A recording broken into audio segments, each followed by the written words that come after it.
Boa tarde, estamos mais uma vez aqui no Facebook, na página do Amazonas Atual, agora para falar sobre a apuração da eleição suplementar 2017, que elege hoje o governador do Amazonas para esse restante de 2017 e 2018, né? Disputam o candidato Amazonino Mendes e o candidato Eduardo Braga. E nós acompanhamos durante todo o dia aí esse processo eleitoral, esse dia de votação. Estamos agora aqui com a Fran Soares, da Action, né? Action Pesquisa de Mercado, que vai bater um papo conosco sobre essa situação, sobre as expectativas de resultado da eleição. E logo mais, assim que o TRE começar a divulgar os primeiros boletins, a gente também vai informar ao eleitor e comentar aqui com a participação do Lúcio Pinheiro, jornalista Lúcio Pinheiro, que começa com nesse bate-papo aqui conosco. E claro, definindo o resultado definindo a eleição, nós vamos entrevistar aí o candidato vencedor. Boa tarde, Afrânio. Boa tarde, Valmir. É um prazer recebê-lo novamente aqui. O prazer é meu, renovado, meu caro amigo Valmir. Boa tarde, Lúcio. É um prazer revê-lo também aqui no Amazonas Atual, onde eu me sinto em casa há algum tempo, né, Valmir? Estamos aqui e a amizade é além disso, inclusive. É um prazer, como eu disse, aos internautas. Hoje a gente não vai falar de pesquisa de boca de urna. A Action não fez pesquisa de boca de urna nesse segundo turno, porque foi um segundo turno, enfim, mais consolidado, digamos assim, do que o primeiro turno. E, além do que, o custo de uma pesquisa de boca de urna no dia da eleição é um custo alto. E não foi uma eleição tão abastada assim para a gente poder ter esse recurso de investimento sobrando. Mas a gente pode comentar, nós fizemos muitas pesquisas ao longo desse segundo turno em Manaus, muito poucas no interior, mas podendo trazer algum sentimento, digamos assim, do interior também, pelas pesquisas, análises que fizemos, né? Nesse processo, Afrânio, se falava muito que a abstenção no segundo turno poderia ser maior do que no primeiro turno, que já foi alta, né?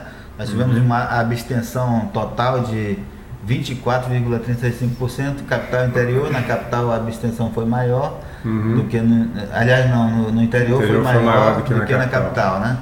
E a expectativa é de que fosse alta. É isso mesmo?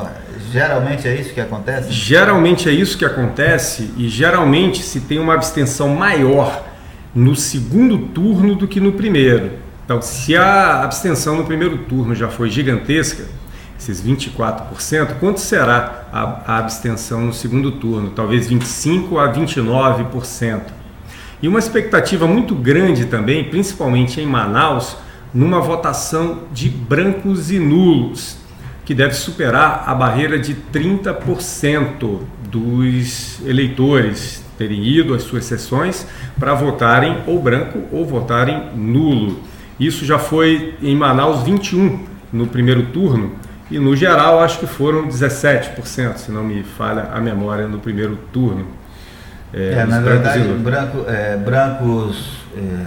17 mais 4, 21, né? Exatamente, 21%. No Amazonas, 17, em Manaus, isso em Manaus. 17,85%. Em Manaus, né?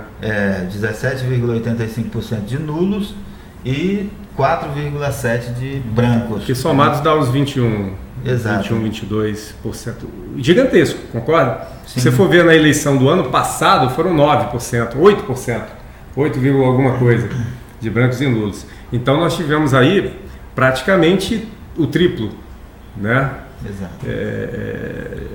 Do que foi na eleição anterior, tá? Na última eleição. No primeiro turno, o eleitor tinha ali 9 opções de voto, né? Agora no segundo turno tem só 2.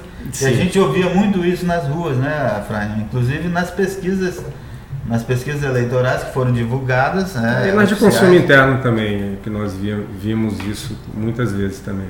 Os brancos e nulos crescendo, né? Crescendo. Então a gente, somando aí a abstenção, brancos e nulos, a gente pode ter mais de 50% Pode não, vai ter. Vai ser mais de 50% então de brancos, nulos e abstenções. Muita probabilidade disso acontecer, né? O que é um sinal. O que isso pode representar? Que recado o eleitor dá quando isso acontece numa eleição? Que não se sente representado. Essa acredito ser digamos assim, a principal mensagem dessas urnas. Além do que, pode ser uma prévia para 2018. Lembra que ano que vem vai ter novamente eleição para governador, inclusive, e mais outros cargos, senador, deputado federal, deputado estadual, no Brasil inteiro. E parte da classe política está de olho no Amazonas, principalmente na cidade de Manaus, para ter um reflexo do que pode ser o ano que vem. Uma prévia realmente do que pode vir a acontecer no ano que vem. E que já houve um reflexo na eleição para prefeito, não em todos os lugares, mas nas capitais com maior número de eleitores. E eu acho que isso está acontecendo aqui também. E deve se irradiar, pelo menos a começar nas cidades com mais de 500 mil eleitores. Agora, Afrânio, você acha que esses números aí, essa possibilidade de uma votação grande, nulo, branco e abstenção, ela se deve só à desconfiança do eleitor com os nomes que foram postos aí, ou isso também tem muito a ver também com o modo como o próprio grupo, os próprios candidatos se separaram, né? Como racharam aí, isso acabou dividindo votos que de repente, se tivesse alguma aliança diferente, poderiam convergir para um membro desse grupo? Talvez uma parte, Lúcio, possa ter tido esse efeito. Mas eu acho que, no geral, foi uma frustração com a classe política, de uma certa forma. O eleitor está extremamente frustrado com a classe política. E essa é a forma dele mandar um recado. Muitos dos que votaram branco e nulo também acreditavam que um número maior do que 50% mais um voto, ou seja, uma maioria absoluta de brancos e nulos na eleição, serviria para anular essa eleição e fazer com que os candidatos que hoje estão disputando não pudessem disputar essa nova eleição que haveria de ter. Só que não é assim que acontece. Na verdade, a lei diz que se houver uma anulação de mais de 50% dos votos, mas essa anulação seria pelo Tribunal Superior Eleitoral, e não o fato de você votar nulo, é anulação, não é voto nulo. São termos diferentes. Aí sim teríamos uma anulação da eleição. Mas não é isso. Na verdade, os votos nulos e brancos sequer serão considerados válidos. Nós só vamos saber que eles existiram porque nós vamos olhar para o lado esquerdo da planilha de divulgação e lá vão estar numerados. Mas no quadro principal da divulgação, você só vai ver o percentual de votos válidos, que são aqueles votos nominais, que são os votos que foram dados ou a um ou a outro candidato.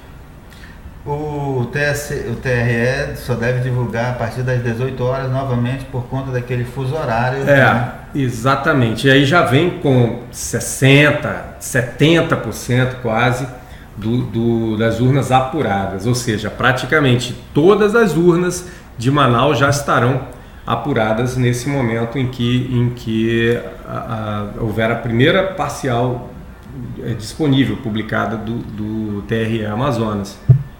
Afrânio, as pesquisas eleitorais davam uma vitória certa para Amazonino Mendes, né? Você acha que isso se confirma? Com certeza, confirmo. A gente poderia fazer uma análise aqui sobre o que significou essas duas candidaturas?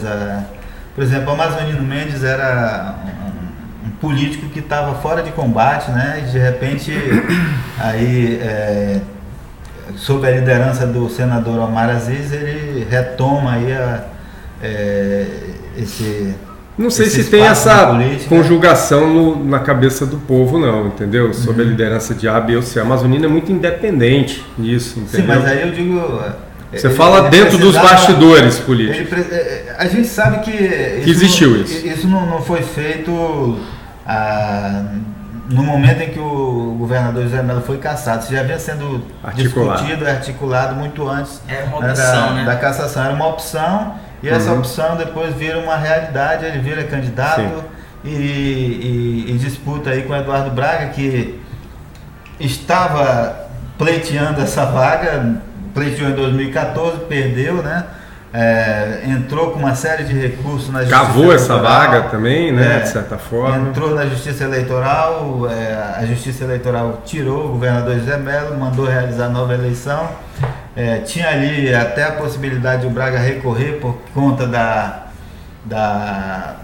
daquela lei que está sendo questionada, né, a mudança na lei eleitoral que manda realizar eleição direta. Então ele poderia reivindicar isso, recorrer à Justiça, ao próprio TSE e depois ao Supremo Tribunal Federal, mas não quis porque optou por disputar uma nova eleição. Né?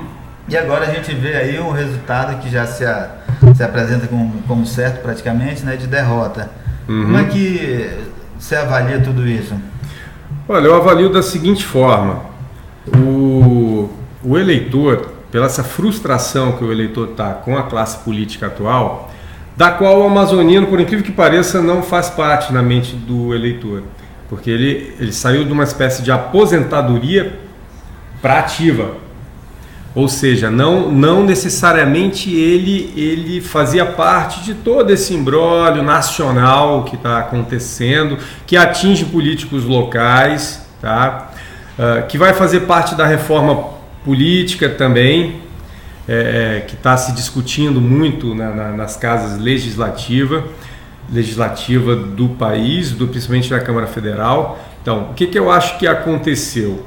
A Amazonina aproveitou muito bem uma brecha que ele enxergou, não agora, enxergou bem antes, na verdade. Essa brecha, ela partiu do seguinte raciocínio. Na época em que era dúvida ainda se o Marcelo Ramos vinha ou não, ele considerou a hipótese do Marcelo Ramos vir, inclusive considerou a hipótese de ir para um segundo turno contra o Marcelo Ramos, tá? Ele considerou a hipótese de Eduardo Braga ter desconfirmado a sua vitória, que naquela época aparecia em todas as pesquisas, porque ele era o preferido naquele momento, em virtude do que estaria prestes, digamos assim, a acontecer, as delações que vieram sobre ele. Talvez se o senador Omar fosse o protagonista, teria mais ou menos a mesma coisa, entendeu? O mesmo problema em si, tá? O mesmo problema. E contou com o apoio também da máquina da prefeitura, foi importante isso aí para consolidar a sua vitória. Mas eu creio o seguinte: a Amazonina é muito independente, ele está meio que à margem de tudo isso que está acontecendo na política agora. Ele entra como uma espécie de alternativa não pensada antes, diferente dos atores que estão nesse momento, nesse contexto político altamente conturbado. Tá? Então, os políticos da ativa aí, deputados federais, senadores, entendeu? Que estão sendo citados, que estão sendo investigados, que estão sendo processados, eles entram numa vala comum. E essa vala comum representa um perigo enorme, não só para o status quo atual aí do Amazonas, mas do resto do Brasil também. Provavelmente deve acontecer o que está acontecendo aqui com essas figuras proeminentes no Amazonas, na Bahia também. Deve acontecer em vários lugares do Nordeste, em vários lugares do Sudeste também. Nós devemos ter em 2018 uma eleição com ganhadores meio que diferentes. De certo modo, então, a Amazonina acabou sendo favorecido pelo próprio recuo, né? Na verdade, recuaram ele de todo o processo, pelo menos... Aposentaram a Amazonina, ele ficou fora de todo esse contexto. Acabou ajudando ele agora nesse momento que mas foi brilhantemente superado pelo seguinte: o fato de ter se aposentado precocemente também o levou a ser considerado alguém já em retirada, mais velho, sem o gás necessário para isso. E isso foi brilhantemente defendido pelo pessoal da sua campanha agora. Foi feito um esse remake aí esse do Amazonino. discurso de que o Amazonas precisava de alguém que salvasse o Estado, né, que tirasse o Estado de uma situação, e para isso exigia que fosse alguém muito experiente. Você acha que isso convenceu o eleitor? Eu acho que isso foi dentre as opções, não a opção de proposta em si, mas considerando a pessoa, considerando o contexto e considerando a proposta, tá? Foi o que mais agradou. Agradou a todo mundo? Não. Tamanha avalanche de brancos e nulos, ok? Porque senão nós teríamos o normal. Como foi o caso de Arthur e Marcelo, por exemplo, nós tivemos 8,5%, 8,9% no segundo turno de brancos e nulos. O resto fez opção. Eu voto num ou eu voto no outro. Foi possível, Afrânio, nessas pesquisas eleitorais que você tomou conhecimento ou que realizou, foi possível identificar qual é a idade de público, de eleitor do Amazonino? É um pessoal mais jovem? Ele está ganhando em todas as faixas. Todas as faixas? Todas as faixas etárias, todas as faixas de renda, todas as faixas de profissionais, entendeu? Ora ele ganha com um pouco mais de volume, ora com um pouco menos de volume, mas em todas as faixas, entre os homens, entre as mulheres. Nós vimos isso em diversos momentos durante as pesquisas que fizemos no segundo turno, principalmente em Manaus, que Manaus pôde ser monitorado dia a dia com a pesquisa tracking. Agora, Afrânio, essa eleição no Amazonas, ela é vista, observada, né, de perto, principalmente pela Justiça Eleitoral, como uma experiência, né, que vai servir de base para outras ocasiões. Sim. E uma situação que os políticos estão sentindo muito nessa eleição, pelo menos é o que tem declarado e que a gente tem visto nas ruas, é a ausência de recursos, financiamento, né, que se refletiu diretamente no modo como essa campanha se desenvolveu. Você acha que, como é que vai ser daqui para frente? Vão ter que achar outras formas? Vão ter que achar outras maneiras de convencer pessoas a realizarem doações. Isso ainda não está assim, completamente definido, ainda pode ser que a reforma política dê alguma brecha para isso aí, mas por enquanto é assim. Antes o quê? O volume maior de recursos para uma campanha vinha através de doadores PJ, né? Pessoa jurídica. Essa campanha não teve. E ela foi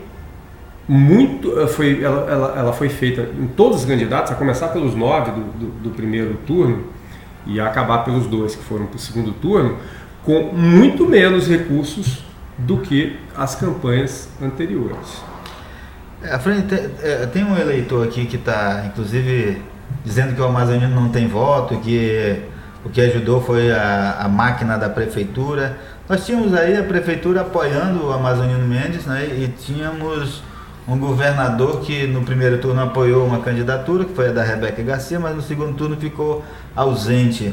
E historicamente se diz que quem tem a máquina na mão ganha a eleição, né? Uhum. Você acha que isso pesou o apoio do prefeito, já que a gente tem uma eleição aí com 50% ou mais, um pouquinho mais de 50% de eleitores na capital? Pesou, né? Não tenha dúvida que a máquina da prefeitura faz efeito em si. Mas eu não estou convencido não que tenha sido só isso, não. O Amazonino tem voto ainda, tanto é que foi eleito, que será eleito daqui a pouco. Foi eleito não, desculpe, que será eleito daqui a pouco.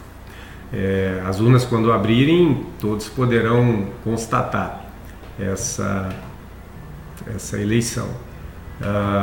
A máquina ajuda, como já ajudou outros também. O fato de ter a máquina na mão, seja a máquina do governo, seja a máquina da prefeitura. No primeiro turno, a Rebeca tinha a máquina do governo, nem por isso ela foi para o segundo turno, ok? Então, não sei se... Acho que não concordo na totalidade com o que foi dito, mas em parte só. Pois porque como é que se usa a máquina, por exemplo? É bem complicado. Obras rápidas, ok? Logística, principalmente. E promessas são os principais canais aí de uso da máquina, né? Pode ser que tenha algum outro que eu não conheço também.